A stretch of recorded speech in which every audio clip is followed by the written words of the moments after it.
I have installed Visual Basic or Visual Studio and my computer has now rebooted. So what we're going to do now is go to our Microsoft icon in the lower left hand corner, and I am using Windows 8.1. I'm going to go ahead and click on search to see if I can find it, and there it is, Visual Studio 2015. Now instead of left clicking on it to go into the application, because we're going to be using this quite a bit over the next several weeks, I want to add this to my taskbar. So to do that, from here I'm going to right click and pin to taskbar. I left click anywhere on my desktop and you'll see it's now on my taskbar, so I'm going to go ahead and left click on it. And I don't want to sign up for the Azure, so I'm going to put a not now, maybe later.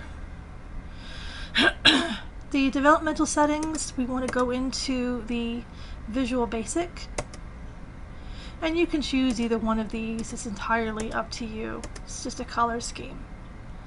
And we're going to go ahead and start Visual Studio.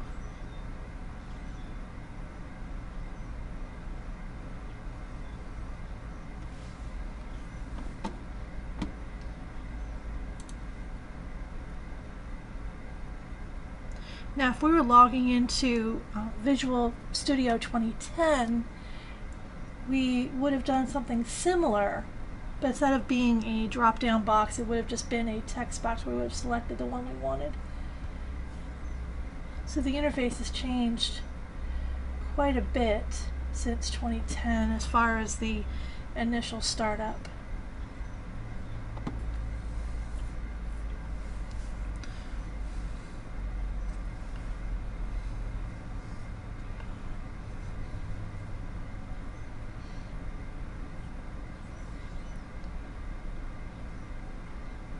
Keep in mind that the instructions from the textbook are based off of a 2010 interface, so we're going to see some differences as we continue our chapters.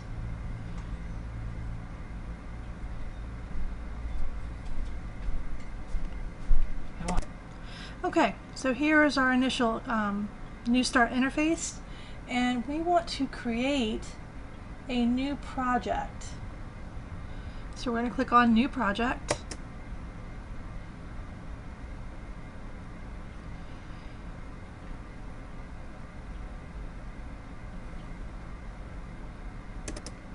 And now we are going to go ahead and select the Windows Forms application.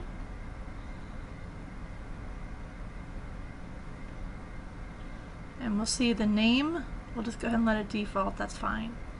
And then click on OK.